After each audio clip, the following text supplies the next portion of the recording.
We all love an underdog story, and poor Bertrand from Bergerac has quite the tale. From the poorest peasant to Bretonnian Robin Hood, he's risen far above his station to lead a band of merry men to protect their fellow peasants. In this mod, you can be a hero of the people and protector of the realms, or a mercenary lord bathing in a pool of gold. But before you do that, we should probably talk about how it all works. But real quick, if you want this and all future videos ad-free, then consider becoming a channel member for just $3 a month. Now, on to Bertrand. Of course, he's inheriting a few things from Mother Bretonnia. This is mainly the peasant capacity system and most of their settlement building options. Some of the effects of these buildings are tweaked slightly to work with their new mechanics, but overall you're looking at the same selection as usual. All vanilla lords and heroes in the factions still come with vows, so if you want to make use of late game cavalry, you'll still have to go through the rigmarole of side questing to get them leveled up and ready. However, they are scrapping chivalry in exchange for 2 bars of their own. The first of the 2 bars along the top of the screen is Thieves' Honor.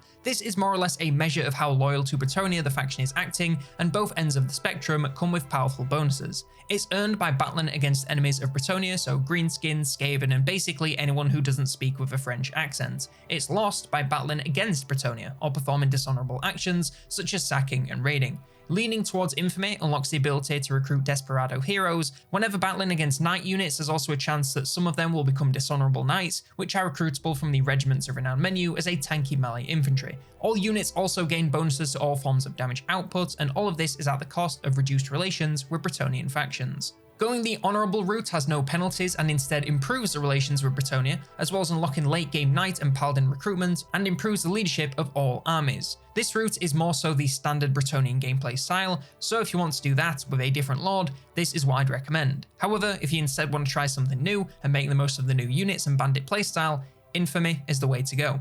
The second bar is Heroism, and this is a measure of your relationship with the common peasants of Bretonnia. Think of this as your Robin Hood meter, with actions that aid the people like sharing the spoils will gain you points and hoarding wealth for yourself will lose them. Just like Thieves' Honor, both ends of the spectrum come with powerful bonuses for your faction. Down on the mercenary side, you'll be able to recruit more powerful brigand units and increase selfish income like raiding, looting, and sacking. You'll also gain major buffs for the lower tier brigand units and heroes. At the heroic end, you'll gain bonuses to peasant recruitment, both in the form of cost reduction, but eventually free peasants from the Regiments of Renown menu. I know, they're peasant mobs, but still. You'll also gain buffs for the late game units like Heremolts and Merry Men. Lastly, you can make use of units called Aspirant Hoods. As well as normal settlement building and recruitment, Bertrand's armies can also make use of limited horde building and recruitment. They're able to gain access to most of the roster with the exception of later game cavalry and missile units, so you'll still need settlements if you want the best army possible. That said, you can get the majority on the move, so a settlementless playstyle is possible should you desire. They also come with a few options to enhance the army with extra income, replenishment, and various stat bonuses. This works like any other horde building, allowing them to build them up anywhere on the map, recruit wherever they go,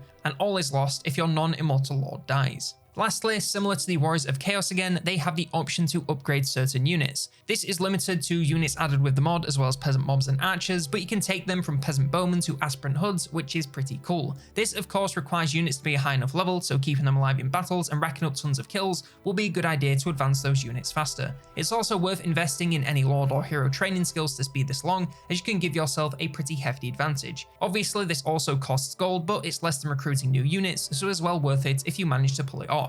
Lastly, for their remaining faction details, the faction is of course called the Survivors of Bergerac and is led by Bertrand. His faction makes a reduced amount of gold from farms and industry, but more from battling and raiding. This makes him more reliant on less passive forms of income, so can make his economy a little volatile, similar to the Warriors of Chaos. All peasant mobs and bowman units gain increased defense, making them die in 2 seconds instead of 1. His own army increases the missile strength of brigand units as well as Heremolts, whilst also reducing their upkeep. These are 2 of the unique unit types in the faction, so you'll likely be making a lot of use of them. He also starts the game with 2 legendary heroes for use in his army or on the campaign map, should you prefer. That said, both these guys have powerful abilities for your army and in battle, so in my opinion, should be in your armies as soon as possible. Now moving over to the roster. First up from the Lords, we have Bertrand the Brigand himself. He's very similar to the Hunts Marshal from the Empire, but comes with a bit more armor piercing and range and much improved melee stats. You want to use him at a range to make the most of that armor piercing on single key targets. He can do okay in melee, but neither his toughness nor damage make this the best use of his time,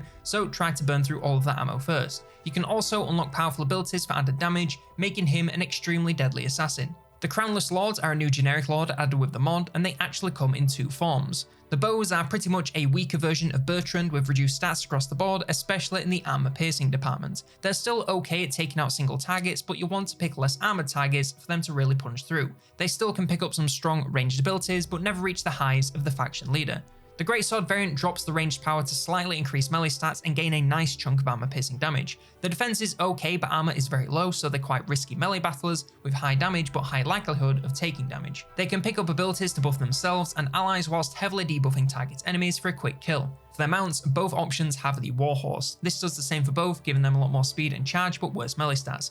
Much more necessary on the bow than the sword to make them easier to keep out of harm's reach. That said, for the Great Sword, it allows them to become backline assassins with that anti-infantry bonus. Just be wary of getting pinned down with the larger hitbox. We also have the Outlaw's Chief, and they also come with two variants. For the handguns, compared to the Crownless Lords, they have a lot more armor, charge bonus, and armor piercing missile damage, but drop a little melee stats alongside range and ammo. They still want to focus on range damage, but they're a lot more high risk for a lot more reward. The very short range puts them right in harm's way during battles, but if they can get off shots, they'll chunk through whatever you aim them at. Their abilities allow them to buff their missile damage massively, so can be used to really burst down key targets. The Halberd variant again drops the missile power for some melee buffs and armor piercing weapon strength. These are extremely powerful melee powerhouses with great melee stats, high damage and decent toughness. The anti-large makes them great versus bigger targets or mounted characters, so find vulnerable targets and go to town.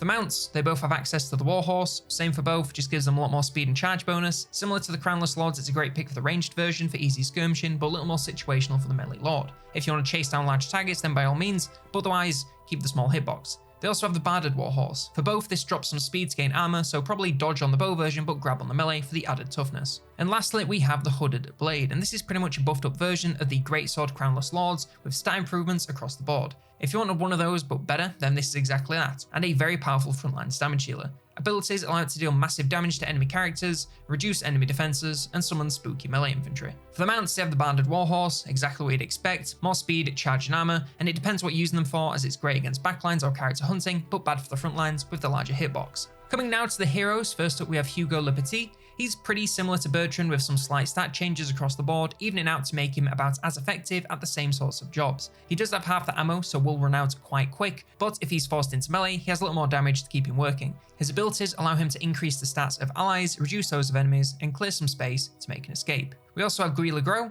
and he's a little weaker than Hugo with a lot less armor piercing range damage, making him weaker in all forms of combat. He can still do okay versus less armor targets, but don't expect him to be a damage powerhouse. Instead, keep him nearby to allies to give them all kinds of stat bonuses and even occasional healing. Onto the generic heroes, and we have Friars, and these are pretty similar to Battle Priests from the Empire, but with a lot less armor and improved melee stats. They're still not huge damage dealers, but that's not really the point anyway. Instead, they want to be nearby to allies to provide a range of stat buffs and healing to the front lines. The Desperados are a lot like weaker Outlaw Chiefs with minor stat decreases across the board. They'll still be good at the same job, so high risk, high reward range skirmishing against key targets, or decent frontlines tanking if they absolutely have to. Their abilities allow them to deal much more damage from a range and be a lot tougher whilst close to allies. For their mounts, they have the Warhorse and the Barded Warhorse. And lastly, the Faceless. These are just like the ranged Crownless Lords, but worse across the board. Can still be used pretty much the same on the back lines, and they have abilities to deal more damage from a range or in melee, alongside keeping themselves stocked up on ammo. Moving over to the melee infantry, and first up we have Brigands. Compared to men-at-arms, they have very minor stat bonuses to defense and leadership, making them a little better at holding the line, but not by much. They excel under the right leadership, but that aside, they're just slightly better line holders waiting for some support. The Vanguard deployment allows them to close the gap quickly and pin enemies down for other units. Just don't rely on them for high damage until you've stacked all kinds of Lord and Hero buffs. They also come in a Great Axes variant. These drop some defense for some armor-piercing weapon strength, making them a little deadlier in melee, but less tanky. It's honestly a trade-off that depends on what the rest of your army is made of, but in short, if you want a line holder whilst other units deal the damage, go regulars. If you want your melee infantry to be the damage dealer, go Great Axes. We also have Brigand Waylayers. Coming from the regular Brigands, they have some stat improvements almost across the board, now being much less of a meat shield and much more of a line holder. Their defenses are much stronger with better melee stats, armor, and even some charge defense. They even have pretty decent armor piercing damage, but with a bonus versus large and the Waylaid imbuements to reduce enemy stats. They'll do the same job as regular brigands, but even better, whilst also doing some decent damage of their own. Brigand Ecocheurs are a similar move to the Great Axes, as you're dropping a little defense to gain attack, some damage, and a bonus versus infantry. These are the pick if you want to shred enemy infantry and don't want to worry too much about holding the line. They have a decent damage output and will really cut through even the toughest infantry with their armor sundering and armor piercing damage. Like before, if you want a line holder, then Waylanders are the way to go. If you instead want damage dealers, Ecocheurs are the move. Don't come after my pronunciation, I got a D in French. Lastly, Dishonored Knights, and these are pretty much as good as it gets for holding the line in Bretonnia. They have the same defense as Waylanders but drop the damage in exchange for double the armor and a shield. This makes them extremely tanky but also pretty slow. If you want something that will stand for an exceedingly long time and give your army as much time as they could possibly need to come in and deal all the damage, these are the way to go. Moving over to the ranged infantry, we have Brigand Rapscallions. These are extremely similar to Free Company Militia from the Empire, but come with a little more armor and stat reductions across the board. They'll still work just fine as skirmishing infantry that can do decently melee should the occasion call for it. Use Vanguard to get them in a flanking position, then fire into enemy backs until they're out of ammo, or charge into melee against anything weak like enemy ranged infantry. The armoured Brigand Rapscallions drop some speed to gain more armour and defence. They'll do the same job but take less damage at the cost of being a little slower. It really depends on who and what you're against, but personally, I'd stick with the speed to keep them out of harm's reach whilst flanking. Brigand Crossbowmen are again very similar to Empire Crossbowmen with the same ranged power but a little more armour and melee power. They can still be used just the same to fire on enemies from the back line. Use Vanguard to move them up with your front line so they can get firing from the first moments of battle. Armoured Brigand Crossbowmen drop speed to gain armour. This is a little more worth it since they shouldn't be moving as much anyway, so I don't mind them taking less damage on the occasion they get caught out. Armoured Brigand Blunderbusses have slightly worse melee defense than the Armoured Crossbowmen and drop quite a lot of range to gain a bunch more armour piercing range damage. You should probably know blunderbuss units by now, so know that these guys do insane damage with massive scattershot volleys. They do need line of sight, which can be a challenge with their short range, so it's large targets or walking around the flanks depending on the situation. Brigand Knaves are an upgrade from Armoured Rapscallions. They get stats improvements across the board but keep the same armour, range and ammo. They work just the same on the flanks but now a little better from a range and in melee, so will do the same jobs, only better. Hairy Malts are coming from the Crossbowmen. They gain improvements to most melee stats alongside a little more range damage. They're just better backlines ranged units, so upgrade to them from crossbows when you can, especially if you don't want to worry about line of sight. Hairy Malt Rangers drop some ranged power to upgrade their melee power.